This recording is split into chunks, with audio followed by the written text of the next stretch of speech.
اهلاوي ولا زملكاوي؟ زملكاوي ان شاء الله. باين عليك. ايه رايك؟ صحيح ايه السؤال ده؟ ما ينفعش يتسال. يخرب عقلك ده انت مسخره. لا انا برد عليك ماشي. ماشي. في كاس مصر، اخر كاس مصر بين الاهلي والزمالك، مين فاز فيه؟ لا لا لا تقريبا صح. هو كان سنة 2021. بقى الاهلي لا. الزمالك. دي معلومه جديده عليا. مش مصدق نفسي يا ليل. مش مصدق نفسي يا ليل. مش مصدق نفسي يا ليل. مش مصدق نفسي يا ليل. بس عشان انا بنسى شويه فتلاقيني في حبيبي طلع شكلي وحش كده. لا لا، عيب عليك. تقطع. منتج يا بابا. هيقول عليا ما بفهمش يا عم. لا لا، انت ما بتفهمش. هتفهم. لا هو باين.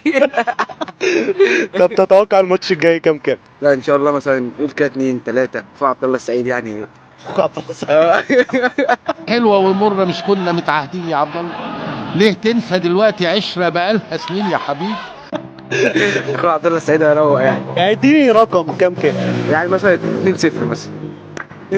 هنكون فاهم. يعني عبد الله السعيد هيجيب جون، مين هيجيب جون؟ مثلا عبد الله السعيد مش عارف ليه حاسس ان موديست ممكن يعملها وده اللي مقلقني مش عارف ليه. ايه ده بقى؟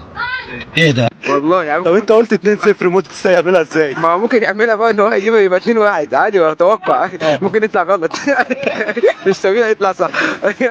ده احساسي يعني. مش عارف ليه يعني عبد الله السعيد مثلا ممكن بقى كلهم بتوع الاهلي ناصر ماهر كمان كده يجيب له جون ولا حاجه.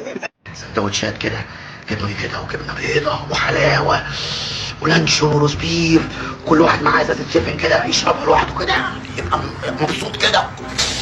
تمام تمام كله كده. فاهم؟ تحتفلوا انت. ايوه يلا. يجيب. تحتفلوا انت كمان بالمره. كزملكاوي، الزمالك فاز كام مرة بكاس مصر؟ يا ابني ليه ده 32 تقريبا الزمالك فاز 32 او مرة. 23. يعني زودهم شوية. كام اكتر أكتر من 23. واكتر واقل من 32. الزوم شوية. قد اللي كانوا شايفها عيد. أقل من 32. 27 تمشي طيب. 28. أيوه بالظبط.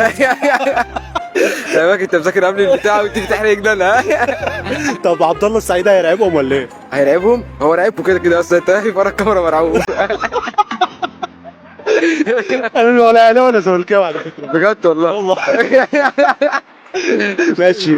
كهربا هيعمل إيه؟ هيفاجئنا؟ لا لا عادي لا ولا كأنه موجود عادي. هو والتاني اسمه امام عاشور ده. مين؟ امام عاشور. إمام عاشور. اه. مين هيبقى رجل الماتش؟ رجل الماتش عبد الله السعيد برضه. عبد الله السعيد. اه. حلو. مصطفى شوبير نقطة ضعف ولا قوة؟ هو اللي كل اللي يشوفه واللي يقول عليه هو نقطة ضعف، بس هو لما لعب الماتش اللي فات واللي قبليه يعني كان إلى حد ما كويس يعني. بس برضه أنت عارف ماتشات الأهلي والزمالك بتختلف ليها طابع خاص يعني ديربي القاهرة بقى وأنت عارف يعني. ادي كلمتين حلوين في الاخر. حبيبي يا كوتش.